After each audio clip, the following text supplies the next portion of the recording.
Hi there and welcome. My name is Jason, and the plant that I have to share with you right now is called Buddleja Alternifolia. This is also known as the alternate-leaved butterfly bush. Also, this is referred to as the fountain butterfly bush. And that is because of this magnificent bloom that it puts on. That might sound kind of funny right now because this looks probably more like an emoji than anything. But here it is, these beautiful purple flowers. And the exciting part of this right now is that these bloom just about, like the entire branch is blooming, which is pretty awesome. And they are highly fragrant. Oh my gosh, they smell like honey, which is probably part of why bees, butterflies, and hummingbirds are all attracted to this whimsically awesome plant. So what this plant does, it grows into a tree shrub. It grows to about 12 feet tall to about 12 feet wide. It has a very weeping habit, kind of like a weeping willow, except when this is in bloom, just about all of the branches are covered in these magnificent flowers that smell like honey and are just stunning. They call this the alternate leaf butterfly bush because, as you can see here, the leaves are alternating around the stem. This plant blooms on the previous season's growth. So when it comes to pruning Buddleja, if you're familiar with Buddleja, a lot of Buddleja Davidii plants, which are the most common ones around here in California that I've seen, those, people prune those late winter, early spring. And then, you get all this new growth and like blooms like, in the late spring, early summer to midsummer, and then beyond sometimes. But Buddleja Alternifolia is different. This is a deciduous plant, and you don't want to prune it in the late winter, early spring, because if you do that, all of these beautiful blooms will be gone, and you don't want to do that. This is different. This plant, you want to allow the plant to grow and get big first before you even think of pruning it. Then once you do prune it, you want to prune it as soon as it's done flowering. So when all these flowers are spent and done, then it's okay to prune your plant.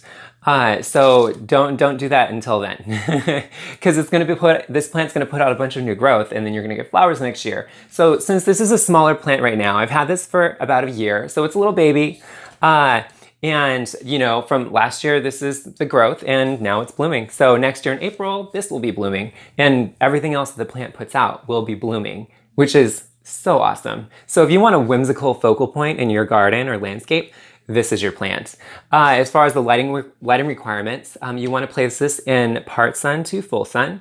As far as the watering goes, this plant takes medium to drought-tolerant watering. As far as the soil, this plant thrives in loam, sand, combination of loam and sand. You can plant this in clay soil. If you do plant it in clay soil, amend that clay soil and make sure there's an incline or a slope, or at least the tiniest little slope so the water drains away. You really don't want the soil to be overly soggy for an extended period of time with this plant. Know that with this Buddleja, you don't need to prune it like way down like you would Buddleja Davidii. This is Buddleja Alternifolia. Totally, same genus, but different plant, different growth habit. Know that when this becomes a focal point, it's just magnificent. As far as propagation, you can propagate this plant from semi-hardwood cuttings in the summer, or you can take hardwood cuttings in the fall. Just know that when you take your cuttings, the later you get in the season, you're kind of intruding on that new growth that's going to bloom next year. So just think about your blooms like in advance when it comes to pruning and propagating your plants. But yeah, this is an amazing, just imagine like a 12-foot by 12-foot weeping willow where like all the branches are blooming.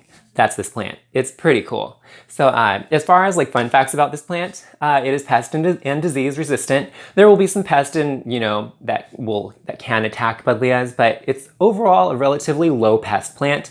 As far as another fun fact, this is a deer resistant plant. Another fun fact, this is also a gopher resistant plant.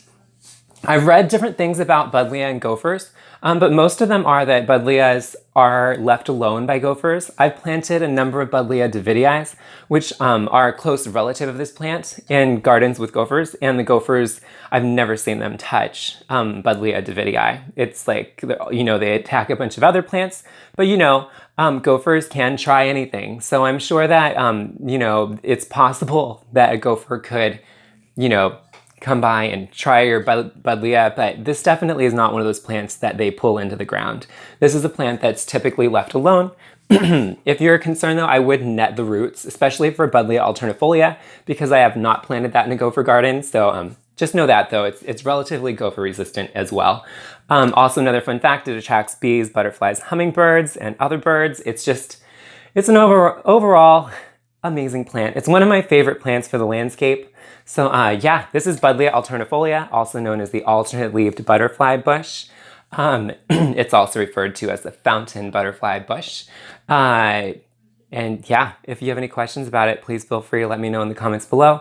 And once again, my name is Jason. Thanks so much for hanging out.